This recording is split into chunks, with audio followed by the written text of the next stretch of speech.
Hey VC, what's up? It's me, yours truly. I am back to post a quick video here. This is going to be just kind of a quick what's been spinning video. Just some stuff that I've been kind of playing since the last what's been spinning video. As always, I just kind of pull out the records that I actually kind of, set down, listened to from start to finish, kind of really took in. That's what I always share in the what's been spinning. So nothing that I'm, listening to just a couple of songs in the car or, started it but didn't finish it or, blah, blah, blah. So these are kind of the albums that I've sat down and taken in the way the artist intended, kind of thing. So let's just kind of dive right into it. I actually was just playing this one last night, which is the Outfield, Diamond Days, and this is their release from 1990. Really cool album. Was this their third release or fourth? I always get those two kind of switched up. But yeah, this is their release from 1990. Really cool album. Favorite song off of here is For You, without question. Definitely that kind of slower, not necessarily ballad, but just that type of heartfelt stuff that the Outfield can do. For You is just one more song that really captures that. But yeah, for the most part, I mean, the rest of the album, there's not a lot of tracks that like completely stand out as compared to like For You, Your Love, All the Love in the World, and stuff like that off their other albums. But this definitely it captures their sound a lot from front to back. Because on a lot of the songs here, they do that dual harmony thing. I think that's so connected with the Outfield, and they do it on a lot of the verses as well as the choruses. So it's really just a strong Outfield feel throughout the entire album. So a really cool one, just maybe one that's not talked about as much in their catalog. But yeah, really, really cool stuff. That was a great revisit. The next one here is kind of a strange album. Every time I listen to it, I think, freaking amazing, love it, arguably my favorite album by them.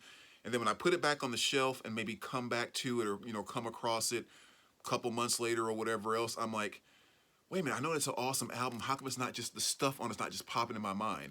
And then I listen to it again and I'm like, oh my gosh, that's amazing. And then I put it on the shelf and it slips out of my mind again. And I cannot figure out why it won't stick in the forefront of being able to recall all the songs, all the everything. It's a strange album for me in that way. There's a few in my collection that are like that. But this is Uriah Heep's 1970 release as well.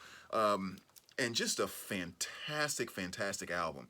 And the thing I always love about it is when you listen to it, especially kind of this being coming right out of the 60s and early 70s is in 1970, you can hear so many bands that were spawning from what they were doing on this album. Like, it's so easy to listen to this and you're like, yep, that's exactly where Rush was going to take that. That's exactly where Whitesnake was going to take that. That's exactly where Deep Purple was taking that. It's like all those flavors of that awesome rock that was coming our way. I mean, some of those bands were already around, I guess, but, Yes, all that type of stuff. You can just hear all of that in this album. Just so almost like, I'm not going to say ahead of their time, but at the forefront of just that great progressive rock and everything that we were going to hear. Fantastic, fantastic album. If you're not familiar with this one for some reason, definitely check that out.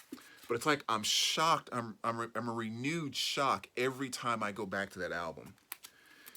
Next one here, just another classic I hadn't spun in a while. Songs from the Big Chair by Tears for Fears. Another classic album, beautiful Mo-Fi pressing there. Really cool album too, and of course you have like gigantic hits like, Shout, Everybody Wants to Rule the World, Head Over Heels, whether the big hits.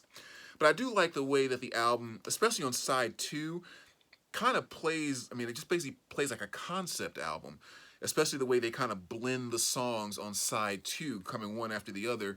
Just a kind of a masterpiece, and definitely one of those albums like at the shop that, or even when I go to record shows and stuff like that and I overhear people asking about stuff, this is one of the ones that seems to come out of people's mouths all the time. They are always looking for that songs from the Big Chair. Next here, these were some I was definitely going to listen to because as you see, I'm kind of wearing the shirt here. Actually wasn't playing, but I actually got to see Gojira in concert before I started feeling bad earlier in the week. So it was like just about a week ago. And fantastic, fantastic show. I've been wanting to see them live for so long, and they do not disappoint. It was freaking awesome. And you know, so of course during the week I was kind of spinning some Gojira, and this is their release from 2016, Magma. Really, really awesome album.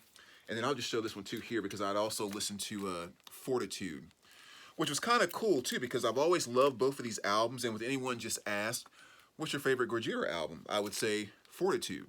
And this was mainly the first album that brought me to them, right? And but then when I went back and just happened to play both of these this past week, I was like, wait a minute. This is a much better album than Fortitude. And I don't know like what clicked or what happened, but just this one just immediately jumped over Fortitude, just like it should have been the entire time. But I don't know, it's just kind of, you take stuff in differently at different times.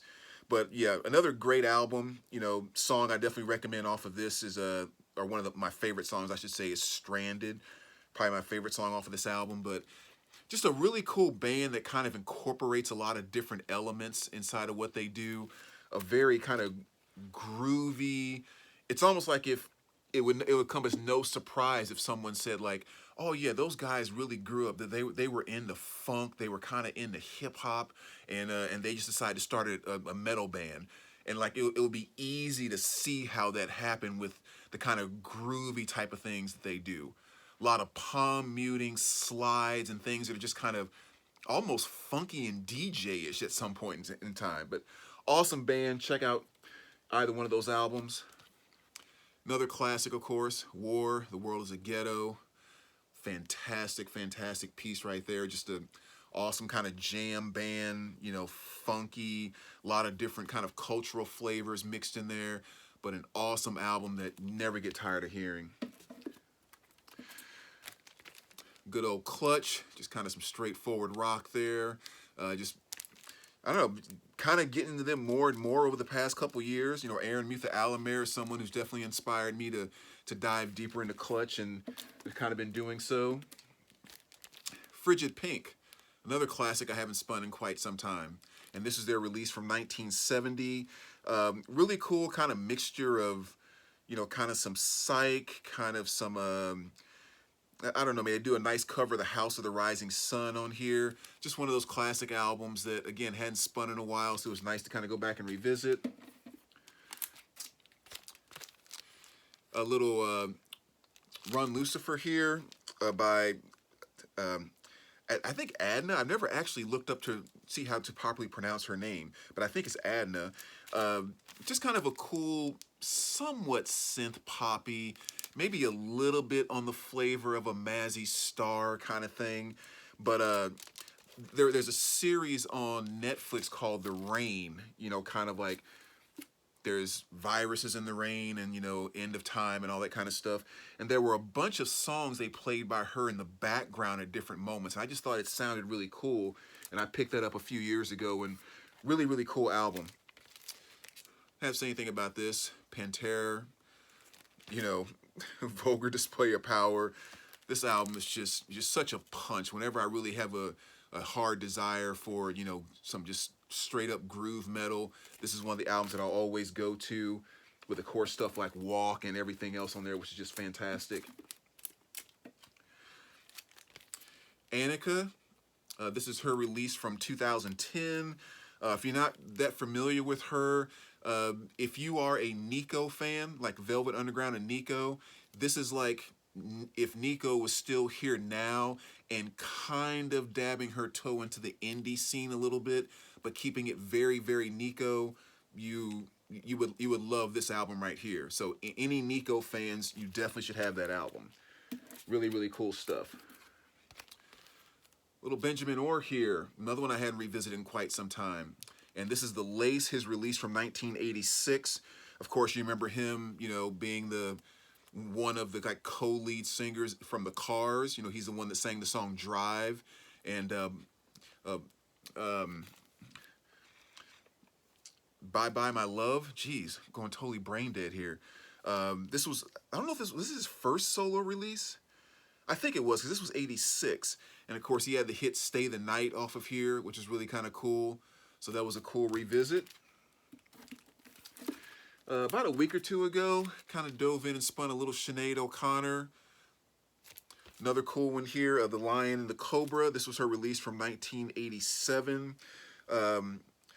Again, just another great album. Some of the great stuff she was doing at the time. You know, the big hit Mandinka off of here. And then one I kind of forgot about, which was I Want Your Hands on Me. Kind of a hit that I just really forgot was her.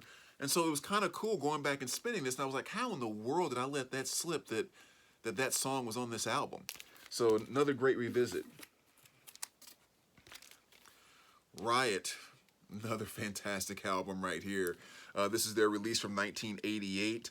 And it's just a great kind of just hard rock. I mean, somewhat kind of a hair feel in some areas, but Thundersteel, Flight of the Warrior, just, some really, really cool stuff on there.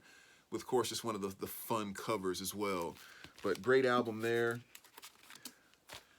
Awesome soundtrack from Dusk Till Dawn. Love this one. A lot of kind of, bluesy rock stuff on here. A lot of kind of Spanish flavor stuff. Just a really, really awesome piece there. So another great spin. One of the AC/DC albums, sorry about the glare, I don't go too often enough, Flick of the Switch. So that was a great revisit as well. I mean, I don't have to say anything about this. You guys know this album is very well, but that was just kind of a nice revisit. The Montgomery Experience, I'm mixing the Jimi Hendrix Experience. The Montgomery Movement featuring the Montgomery Express. Really cool album here, kind of a, it's not really a funk, kind of just an R&B, somewhat groovy type of album. I actually discovered this from Dylan over at Noble Records. He had talked about this one a long time ago. He actually had an original press of it that he was showing, which is typically like a $3,000 record or something like that. But nice enough that they made some reissues. Really, really cool album to check out. So if you like some of that kind of old school, like I said, not really funk, but just kind of more of a jammy type of thing, soulful kind of thing. It's really, really cool album to check out. Terry Reid. This is his album from 1976, Seed of Memory. And of course, the big track off of here is Seed of Memory. It's one of my favorite songs by him. Absolutely is my favorite song by him.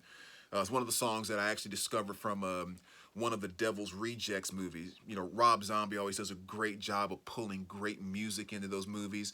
And that was one song that he put in there that just really kind of captured me when I first heard it. And it took me forever to find a copy of this.